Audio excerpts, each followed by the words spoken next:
Okay, good morning to everyone, and welcome to History Matters and So Does Coffee. I actually had a momentary panic moment this morning trying to think of which mug I was going to use that was related to our theme, and then panic went away, which I will explain later. At any rate, today we're going to be talking about, and I realize it's very gloomy, but it must be talked about. It can happen here. But before we launch into that topic, important topic, I turn to my partner in crime, Annie, who will explain the rules of the game. Good morning, everybody. I'm Annie Evans from the New American History Project, and I'm delighted, as always, to be with you. We have a great group, a very robust chat already going.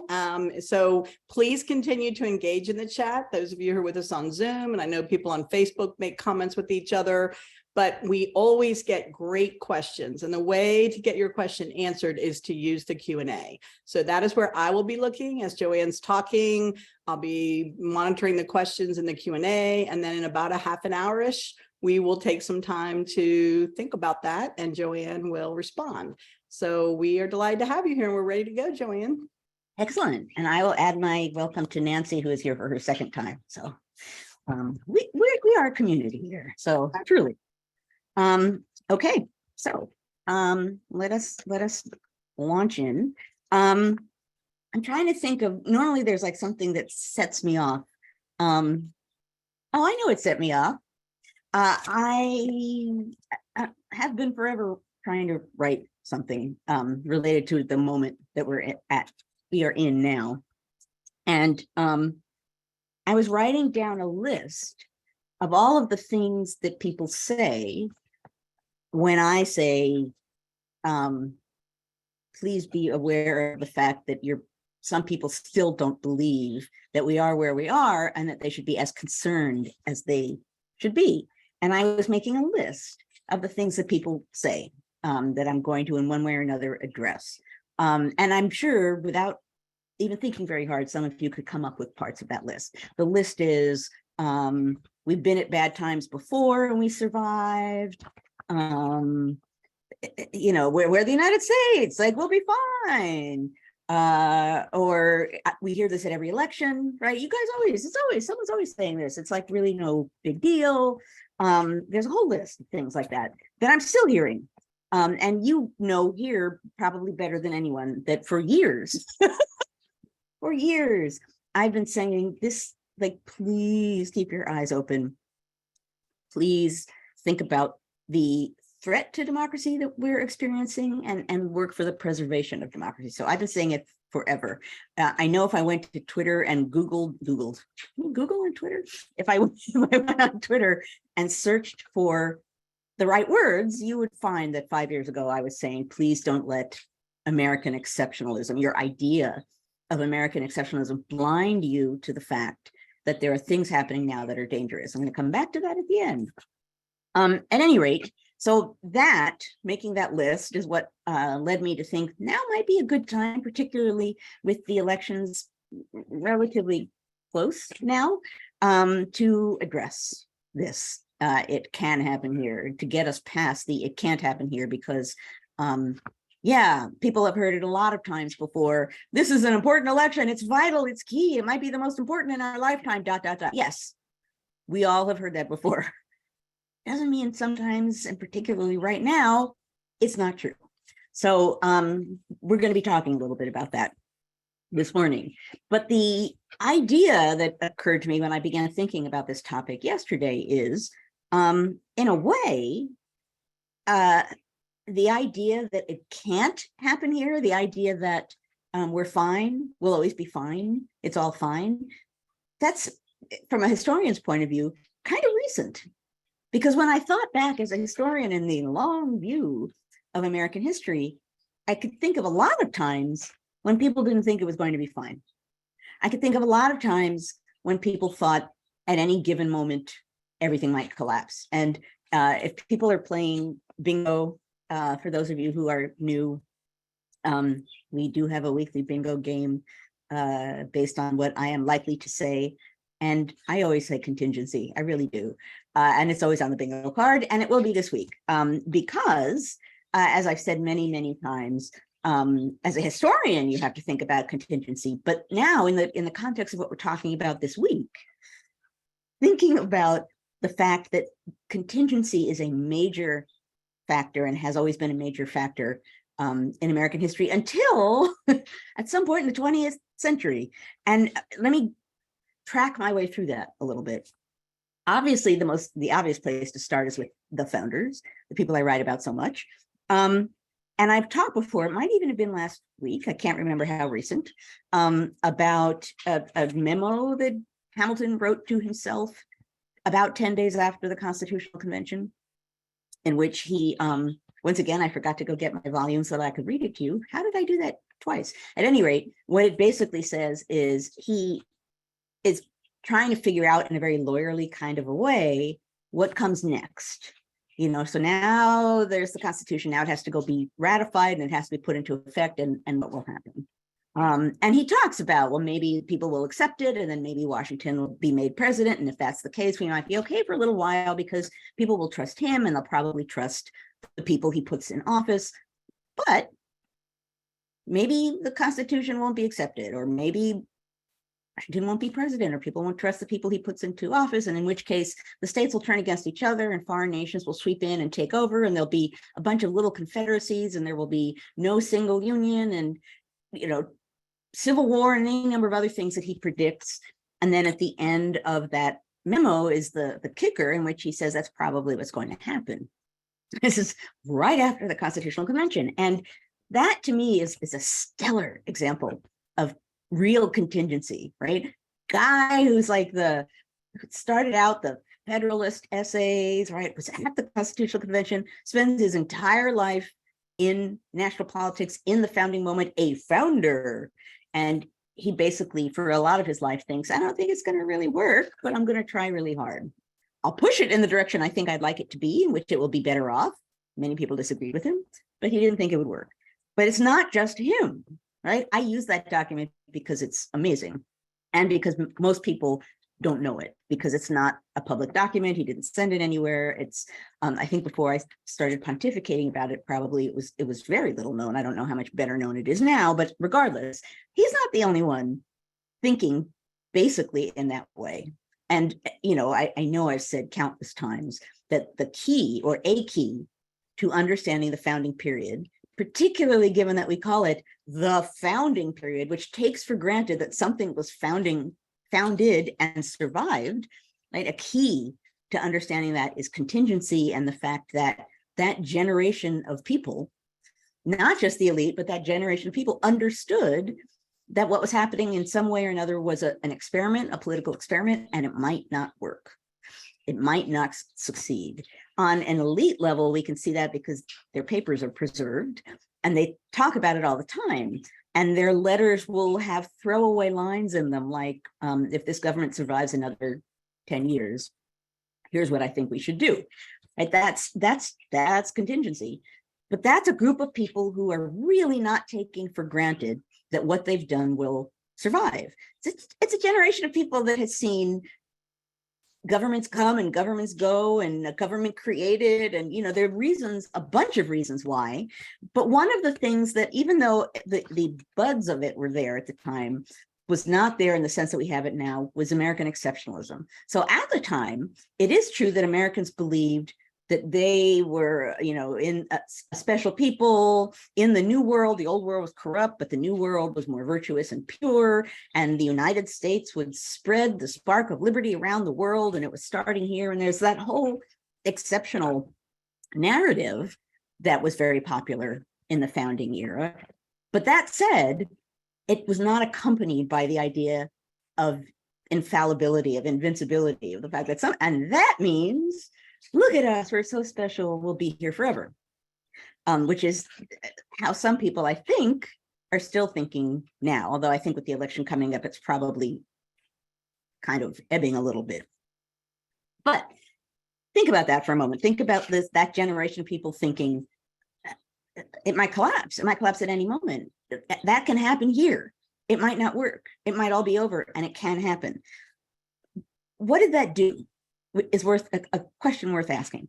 Did it stop corruption? No. Did it prevent mistakes? No, although it made people more likely, I think, to think a little harder about what they were doing if they sort of assumed on some level that a really stupid choice could be a last choice. So it didn't prevent corruption. It didn't prevent mistakes, but it did make people take care. It made them aware. It made them thoughtful about what they were doing, and it made them consider possibilities, good and, importantly, bad. Even if they'd really rather not considered them, it made them understand contingency. There are different avenues that the national path might take. And the people living in that moment were partly responsible for pushing the nation in one path or another. They understood that awareness didn't make government necessarily wonderfully better, but it kept people aware of the fact that there might be danger and that they needed to think about danger on a certain level, not in a constantly, to put it sort of bluntly, freak out level. We're all going down. That's not going to really inspire a lot of wise choices. And some of the period was spent with that. And that's not the best part of the sort of early part of the nation's founding. That said, being aware of the fact that there are many possibilities ahead of you and that you shouldn't take things for granted, that's important. That's really important. I'm going to come back to that momentarily. But certainly in the founding period, not taking things for granted was something that a lot of people understood and could agree on. Now, if you march forward in time, for a good chunk of the first half of the 19th century, people, again, were in a kind of sensibility of it can happen here. Now, the it has different shadings depending on what period we're talking about. The it in the 1830s and 40s and 50s was disunion, right? Was the collapse of the nation. But it certainly was quite possible. It was something that people thought about all the time. It was something that people wrote about all the time. Some people were more worried than others. The fellow at the core of my most recent book, Benjamin Brown French, a congressional clerk, he kind of ebbed and flowed in his feelings about the threat of disunion, but he talked about it and thought about it all the time. And when Congress went badly, when they couldn't even organize themselves to begin a congressional session, he would be in his diary saying, uh-oh, maybe this is it. Maybe it's all going down. Maybe that's the end of the Union. Maybe that's the end of the nation.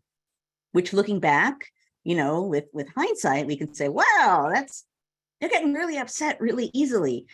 But why would they assume that things would be around forever? They were still not that far away from the founding, the creation of things. And they were watching events in a very real way. They were seeing trends. They were thinking about what would happen with the trends, and they were aware of and thinking about possible outcomes. Now, there's a book I'm going to mention that's really interesting, and that I actually was useful and really interesting to me when I was writing my last book, The Field of Blood. It's by Elizabeth Varyn, and it's called Disunion, very much truth in advertising. What's really interesting about this book is that Liz Varyn tracks the idea of disunion across the 1830s, 1840s, and 1850s. She looks at how people used it, how they understood it, and how that changed over time. And one of the arguments of the book is that the idea of disunion was much more present, much more on people's minds, and much more relevant to people than the idea of secession, which is what we tend to put in the foreground. The argument, or an argument of the book, is disunion is what people were initially worried about and consistently worried about, disunion. And she talks about it. She sort of shows how over time it was used in different ways. So she talks about how at first disunion was a kind of prophecy for people, like, oh, like we might go down that path and maybe there will be disunion. Then it was used as a kind of threat, probably by Southerners a lot of the time, right? If you do this, then the union's going to fall apart. So don't do this because you're threatening the union. Then it was used as a kind of accusation against Southerners, right? You're disunionists. think in my book, there's a fight caused by someone calling a Southerner a disunionist. And of course, as Southerners in Congress were wont to do, I think he gets up and threatens to hit someone or hits someone. There's one of those big rumbles in the House.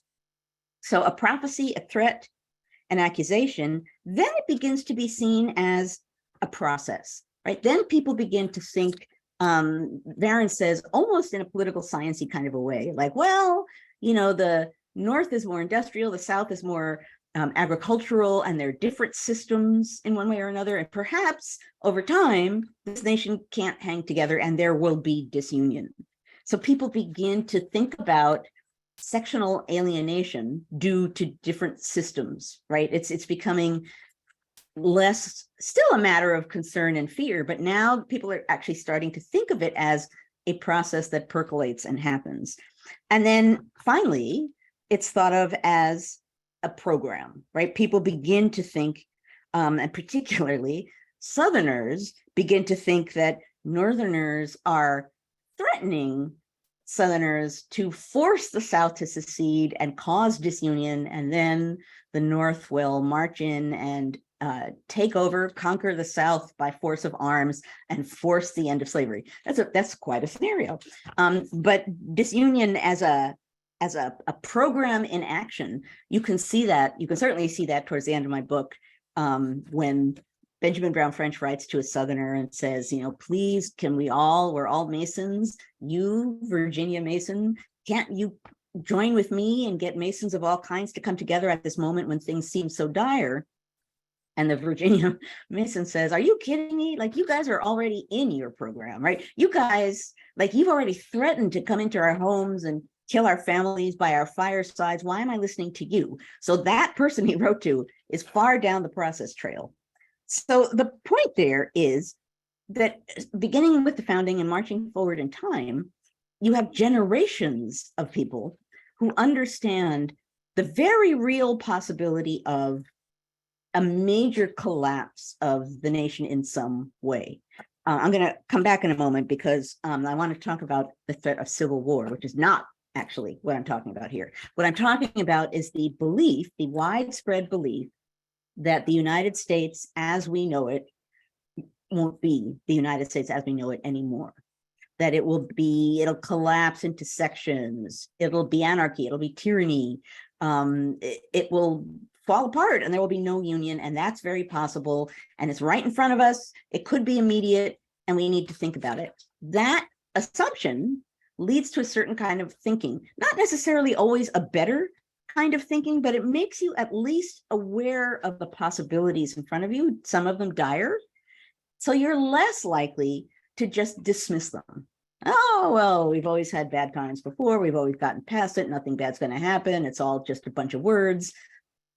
Again, you can fill in the statements that people are making. Not everyone, but some people still. No big deal. People are always screaming this kind of stuff. No big deal.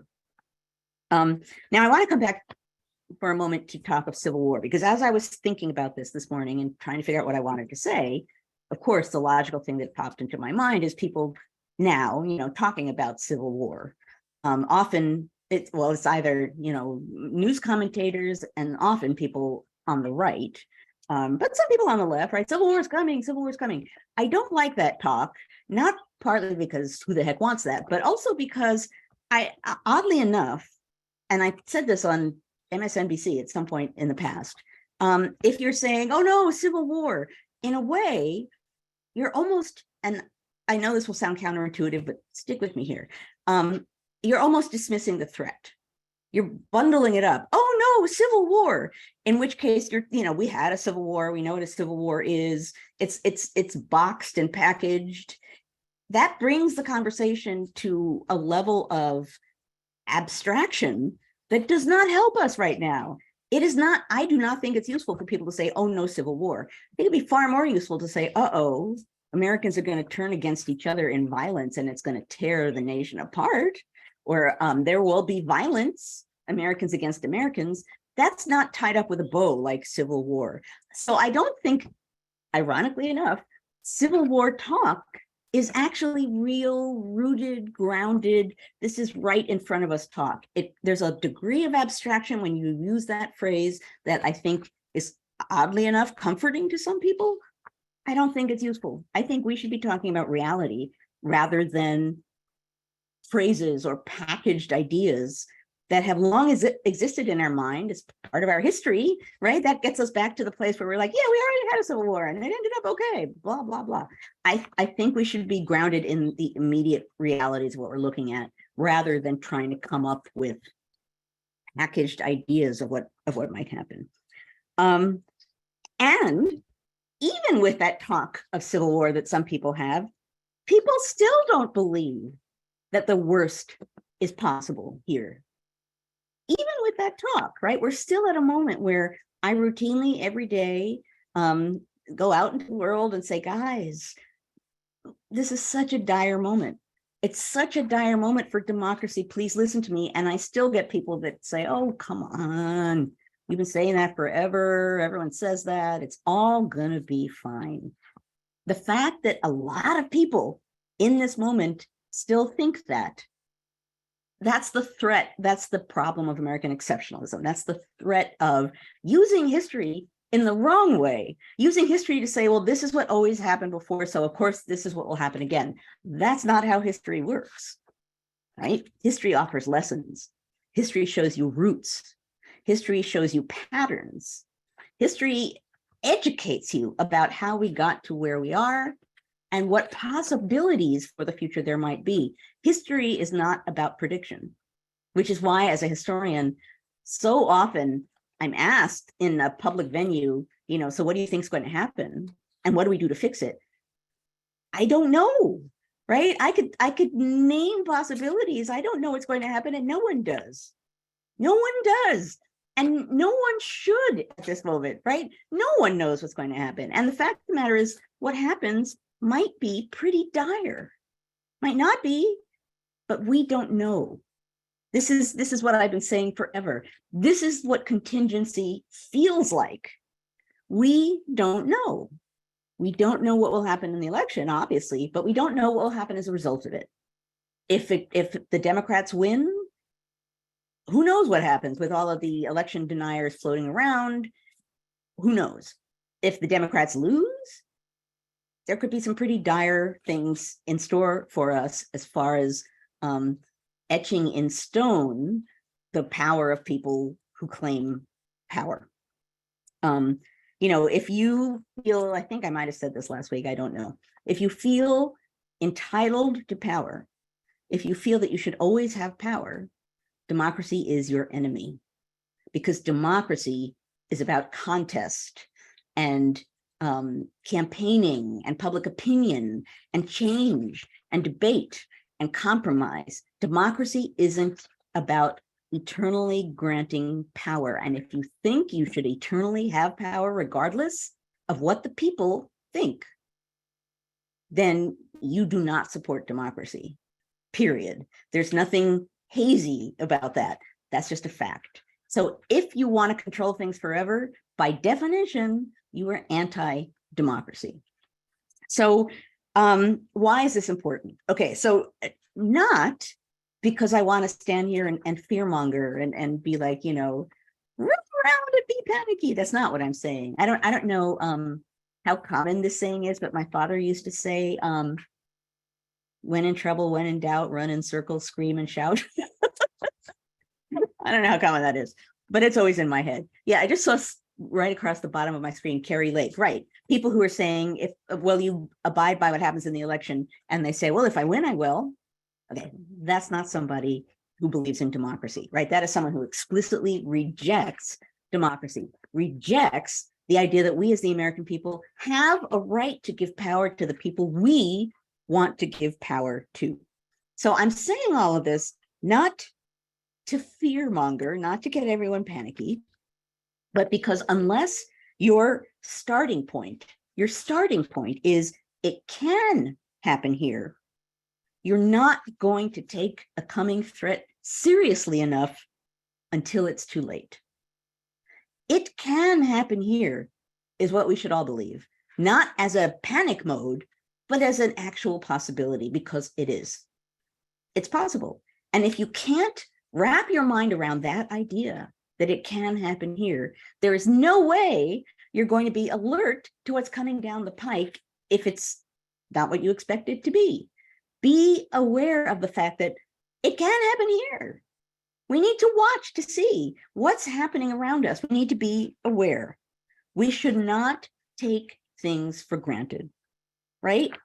And it's obvious for me to say we should not take democracy for granted, but I'm going to say it anyway. We cannot take democracy for granted. Every day shows us countless ways in which we cannot take democracy for granted. We can't. We see it. We see legislation being passed. We see boards of education determining that if you do a certain kind of a thing, you lose your job. We see secretaries of state running for office based on the fact that they're going to be very willing to overturn elections. We see people, lots of people running for office, running for Congress, based on the fact that they are ready to overturn elections. This is all around us. Do not take democracy for granted. Do not take the rule of law for granted. Do not assume that you will always be able to turn to the legal system for at least some hope of justice. In an authoritarian regime of some kind, what happens is the whim of the people in power. There is no rule of law in the sense that we take for granted. Do not take your right of protest for granted.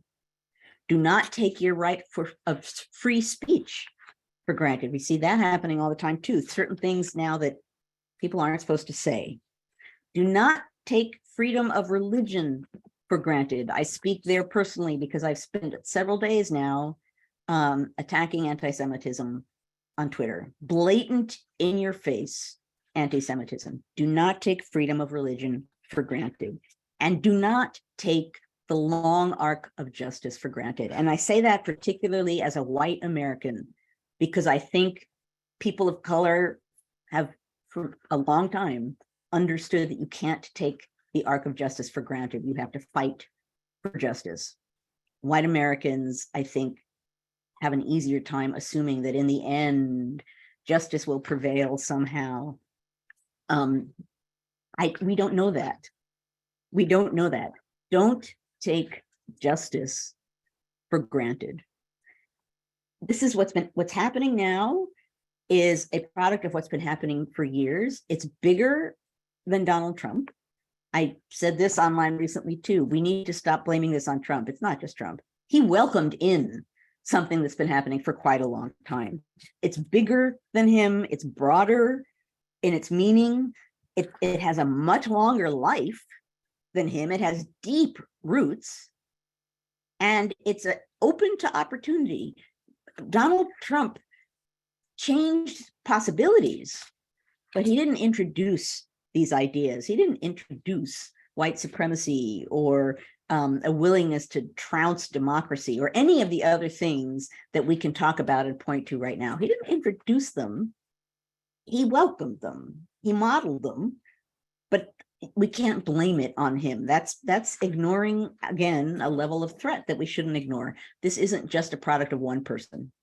This is something with deep roots in American history that we really need to recognize and see and think about and confront. So I guess I'll conclude by saying I want people to understand the very real and immediate threat in front of us. I want them to see how immediate it really is.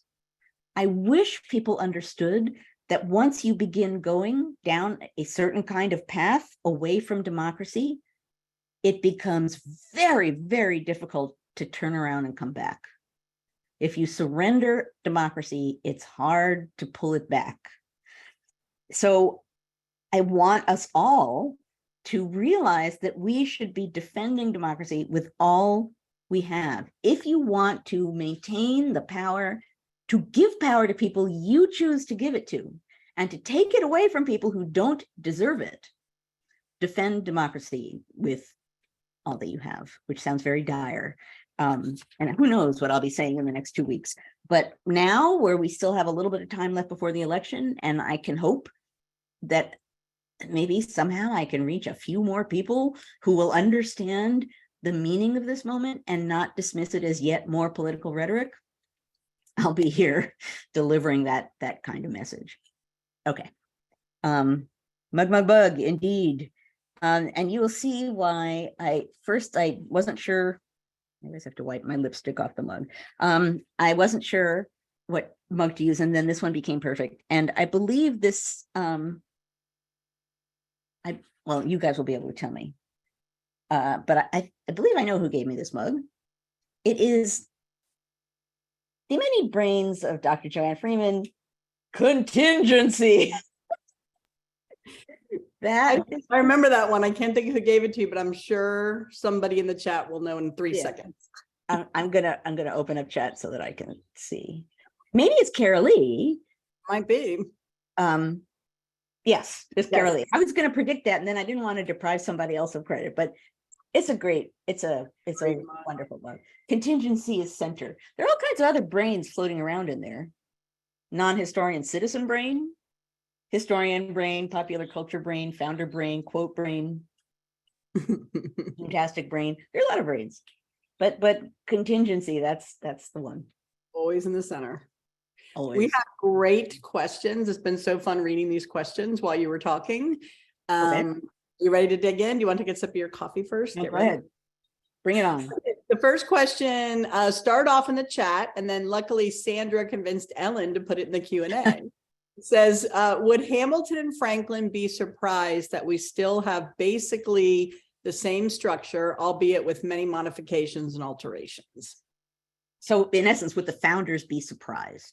That we're still using basically the same system. I mean, off the top of my head, yeah. Yes, for several reasons. Number one, they certainly didn't assume that what they did was going to be eternal and last forever. You can amend it because they assumed over time it needed to be changed, but they understood. They were the people watching government after government after government change. They wanted, many of the founder folk talked very much about the Constitution needing to be a different kind of document. It needed to be I don't want to say holy or sacred because it's not about religion at all. It needed to have a special kind of authority, not just legislation, but above that. So that people understood that it had a weight to it, a gravity to it, and a permanence to it that other kinds of legislation might not, despite the fact that you can change it. But do I think they would have thought, particularly in as similar form at its basics as to what they put in place? No, I don't think they would have expected that at all. Hamilton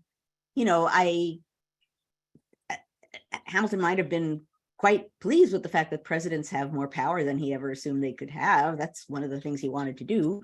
That's a long conversation, but I think they would be surprised.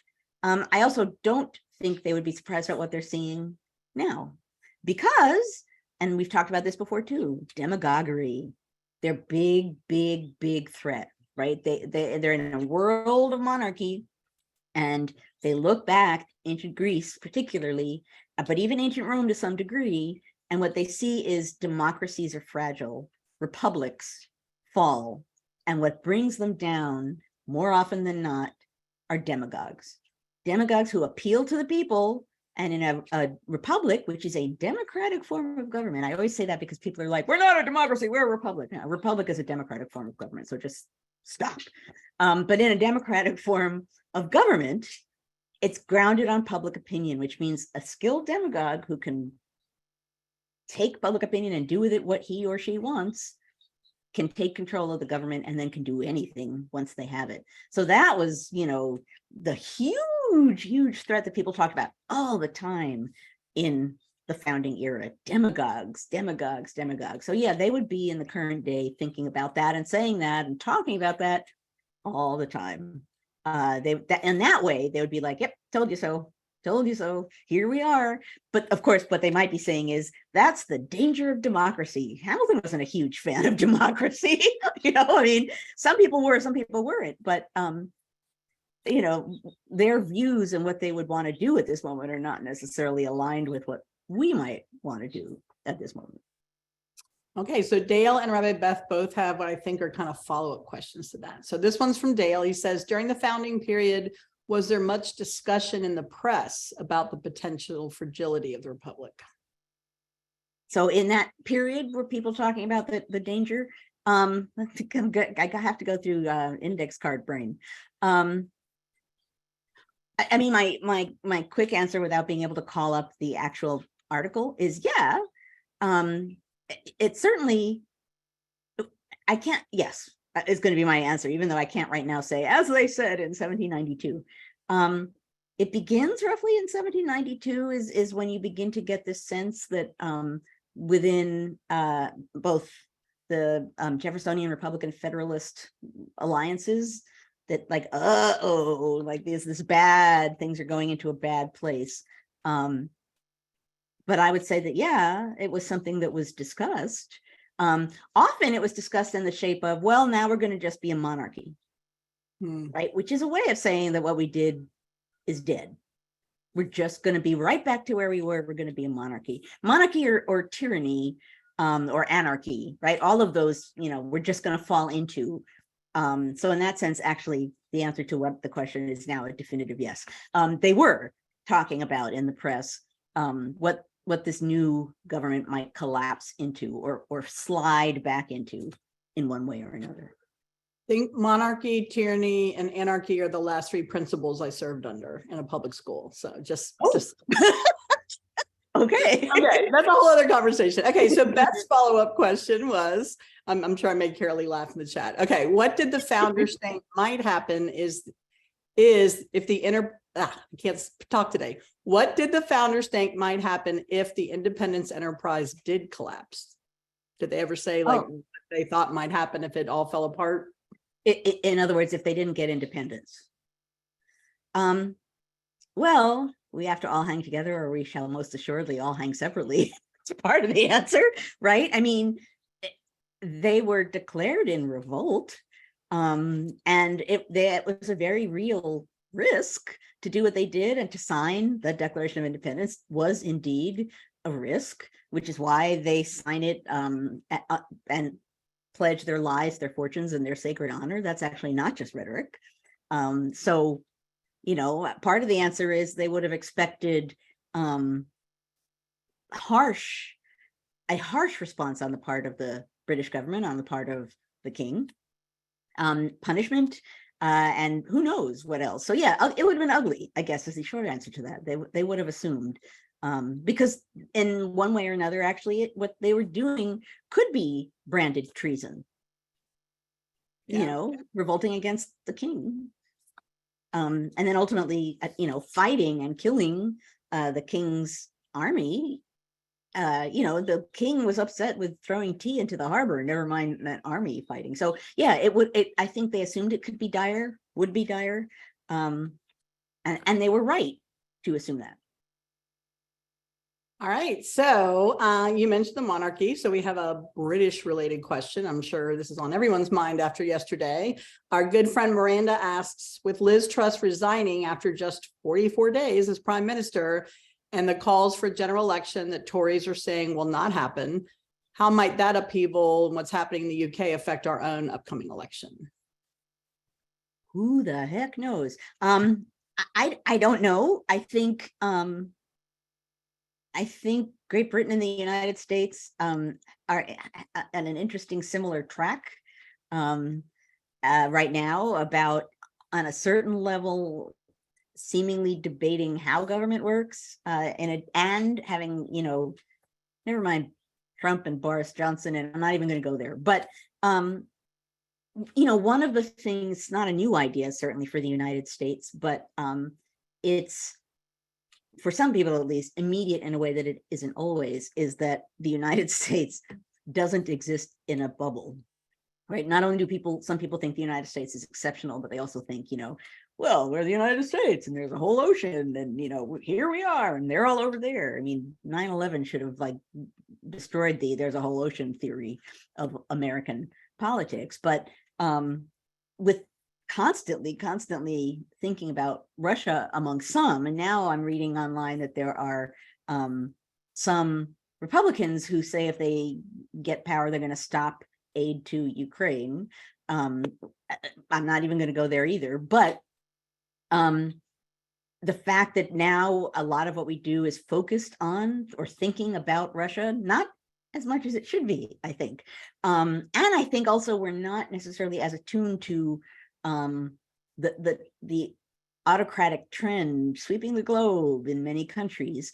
Some, and of course, some people are very aware of it, but many people aren't. But I do think that, you know, world trends at a given moment in time, and the fact that when leading nations move a certain way, that other nations move a certain way, in part because they can't rely on these leading nations for support, or because what's happening in those nations becomes seen as possible, becomes seen as desirable.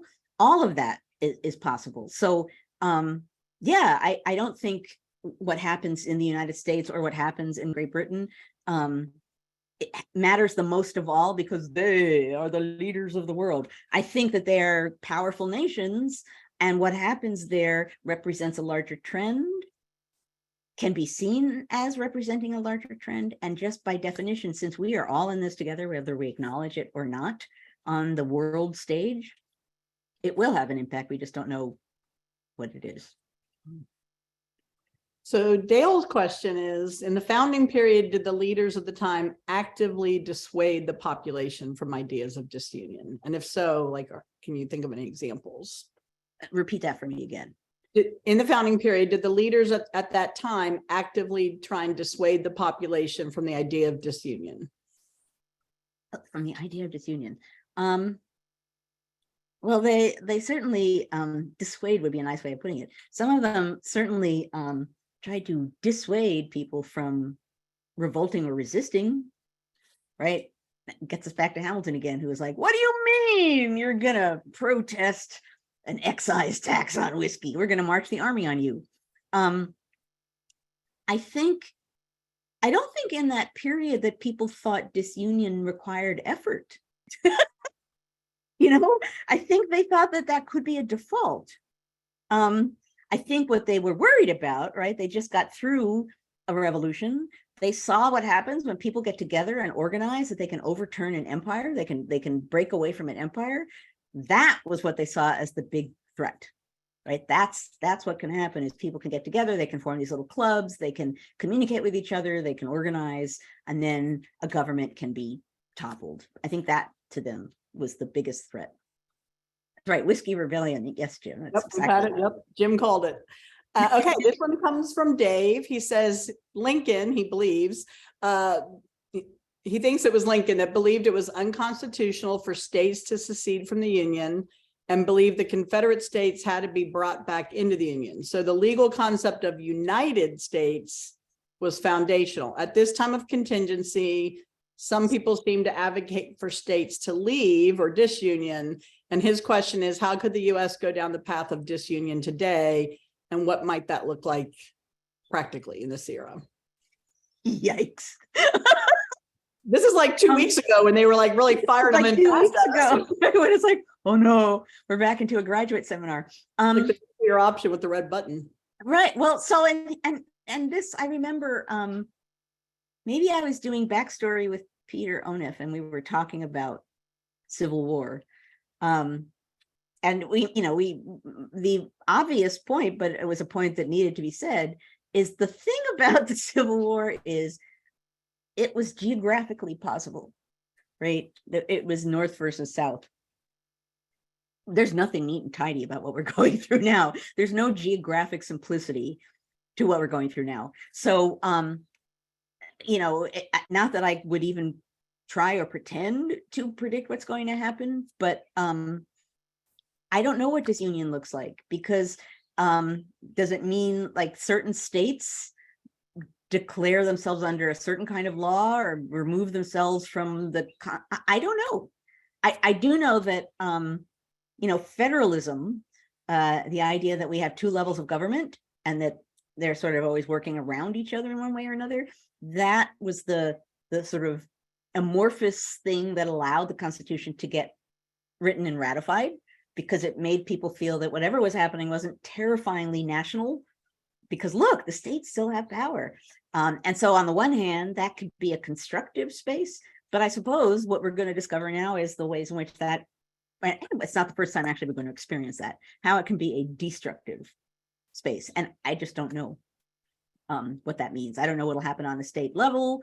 I don't know what happens if a state declares that it has seceded from the, I don't know. And given what I just talked about, contingency, extreme contingency, I'm not even going to pretend to talk about what, what I think will happen. I honestly don't know. But I think it's worth thinking about along the lines of what I said during my talk today, is that there are a lot of things that are possible. And we need to be aware of the fact that those things are possible and think accordingly about what's happening right now. Yeah, Ellen said that she lives in Texas and people are talking a lot about seceding, and Texas has been on its own before. And I'm hearing that from teachers that I engage with, that the kids are coming in repeating things they're hearing at home. And I'm they're very sure. confused. Yeah, so it's, well, that's all very nice and good, but Florida was pretty quick to ask for federal aid.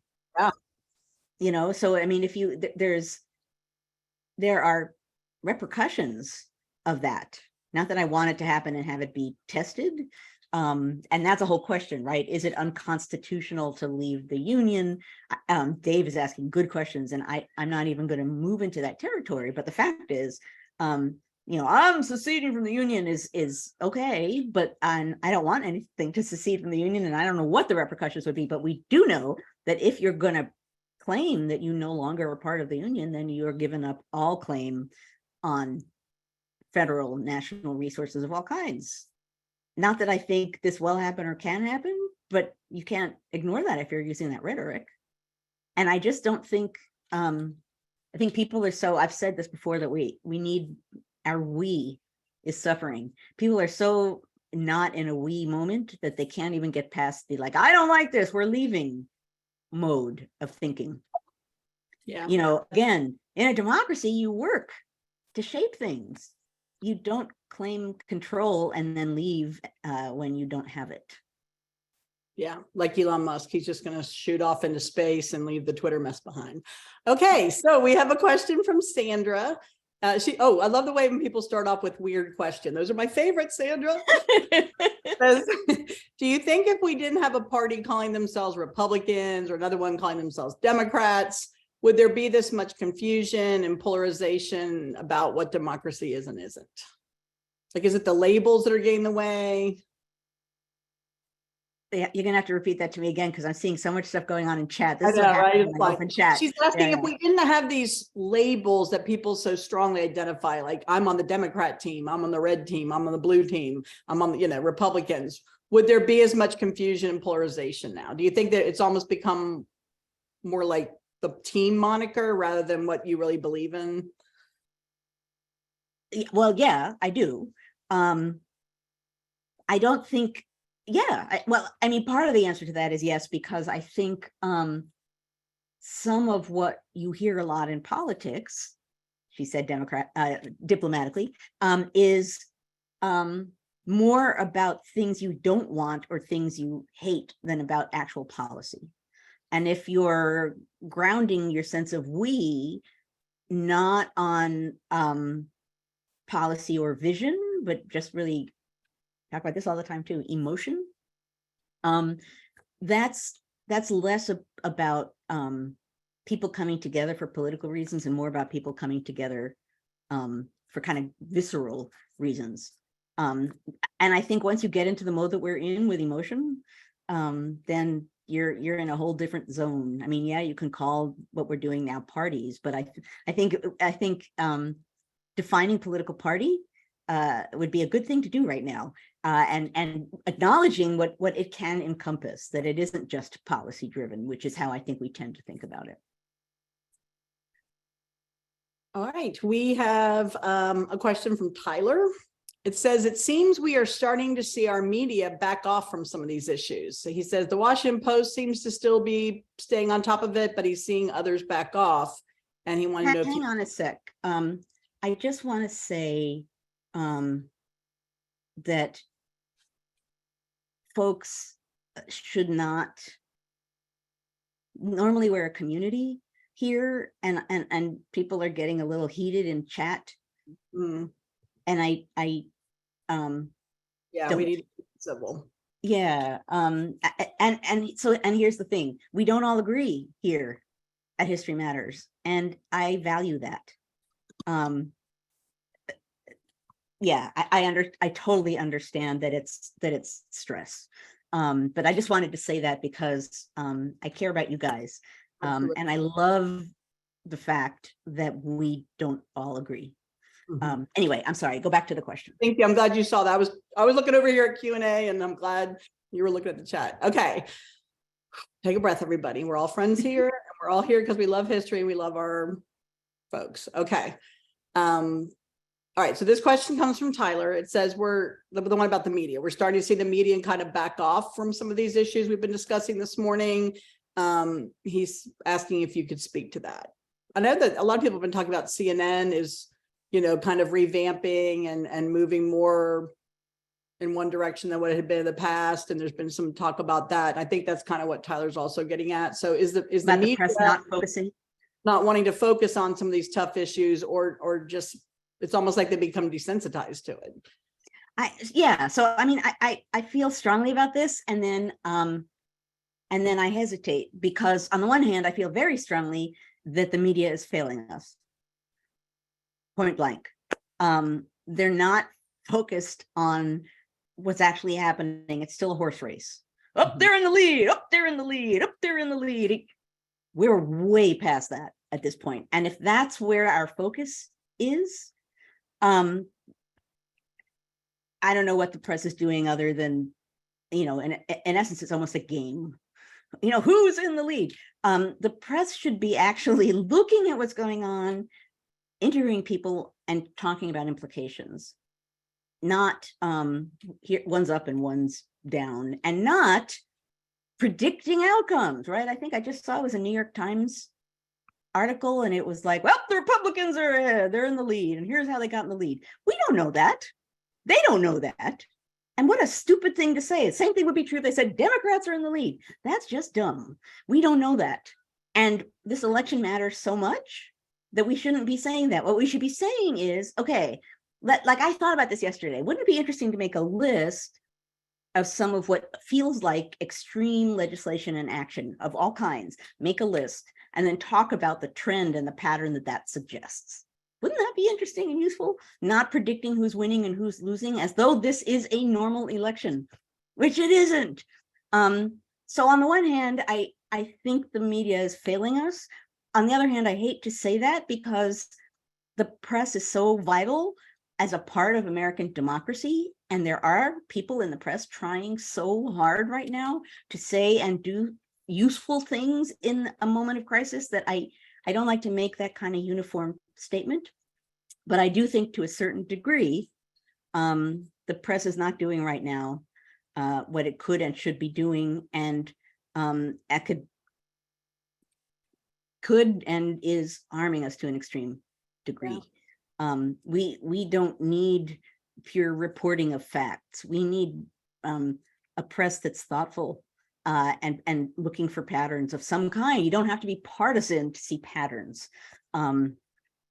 That's my thought.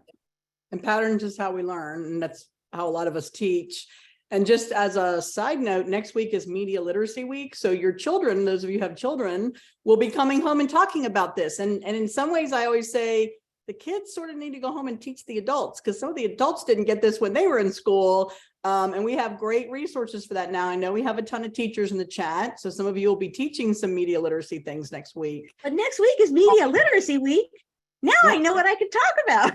Absolutely. Oh my gosh, they would be so thrilled. The librarians would hug you. Okay. Okay. It says, this one's from Sandra. It's like Democrats are democracy people and Republicans are republic people. Is that the fundamental difference she's asking, I think? Again, say that again. I'm sorry. I'm like very caught up in this. She feels like the Democrats are democracy people and the Republicans are republic people. And that's where the disconnect is.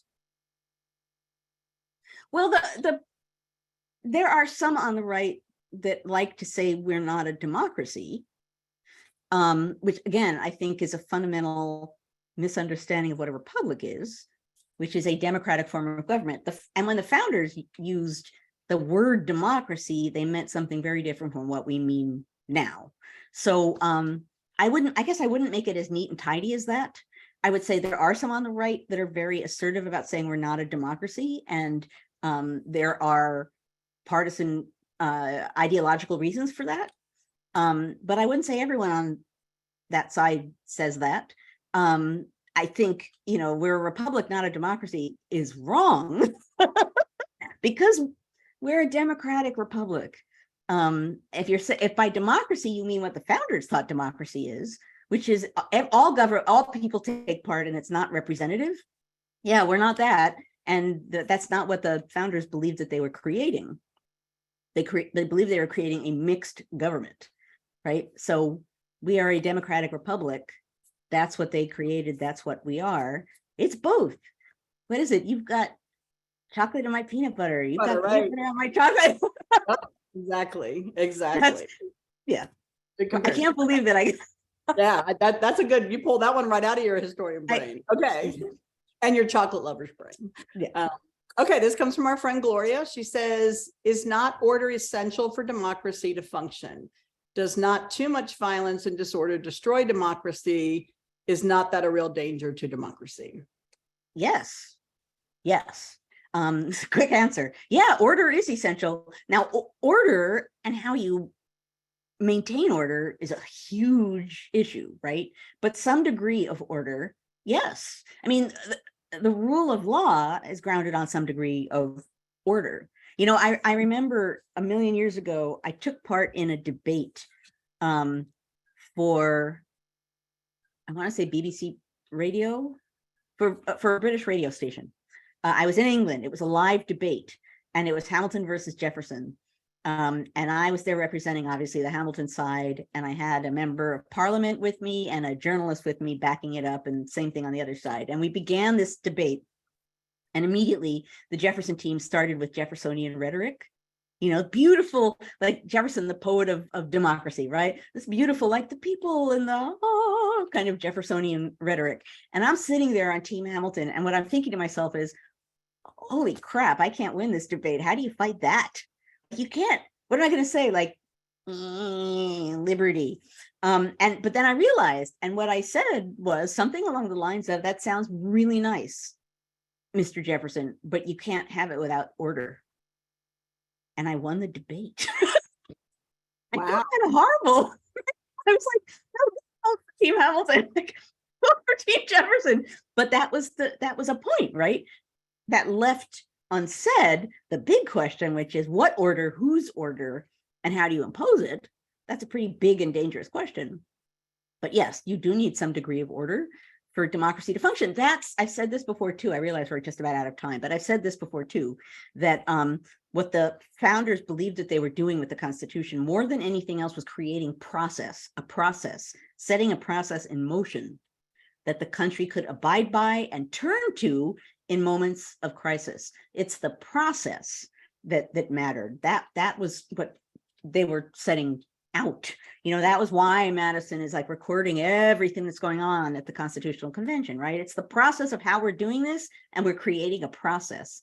And that's what people thought at the time would enable us to at least turn to or move towards or cling to some degree of order that wasn't based purely on force. Okay, I know we're 2 minutes over, but Carolee's the last question. I can't leave my girl hanging. So, okay. And I love the way that she phrased it. It's a good way to end. It says, what can we do as active, caring citizens to encourage the press to do a better job? My first answer in my head is subscribe or don't subscribe. Like, let them know when you cancel your subscription, why you're canceling it. And when they do a good job, like, reward them by That's a really good question. Tweeting it and saying, thank you for being honest. Thank you for bringing this to our attention. My students enjoy reading your newspaper. Like, I like to do that sort of thing, but this is your question and answer, not mine. Yeah, no, well, it's a big and good question. Certainly, I mean, this isn't the solution, but certainly teaching with materials, media literacy, is a way to push past some of the nonsense that we see now. So that's part of the answer, but that's not going to shape the press. And you see all the time, certainly on Twitter, people pointing out, oh, actually, so here's the thing. You do see people on Twitter say that is an irresponsible headline. That is an irresponsible headline. And then sometimes the headline changes. It actually does, right? So I think being a watchdog, and granted, there will be people who are being a watchdog and you will not agree with them, and they will be seemingly making a bad point. So that's totally a valid point to make. However, when people are saying that headline makes it just sound like a horse race, that's irresponsible. There are a good number of times I've seen the headline change. That's not a solution to our problem. But being a watchdog and talking about what you're seeing and communicating with the press and getting people to join with you in commenting on what they see and being aware of what's in the press and saying something about it. In other words, spreading media literacy by you yourself, looking at, engaging with, and talking about what you see. That's certainly one way to at least get people to think about something that I just don't think a lot of people are thinking about. Maybe now they're thinking about the fact of reporters holding back facts so they can make a lot of money. I saw someone, maybe it was Dave, someone mentioned that in chat, right? This is why, the reason why I keep making you answer questions is because I left freaking chat open and I keep looking over there. I keep getting, distracted by it. And then but at any rate, I think I'm a media literacy PSA today. I think that's ready for next week. I'm going to I know watch it's this excellent. Video. So I don't think that that's a solution, but I think it's important to do, is to be aware of what's happening in the press, to point it out, and to make people aware of the fact, as we've said many times here on History Matters, of what's happening around them, of even just being aware of the fact that the press is not reporting what it could be reporting is important, right? Whether we can affect change.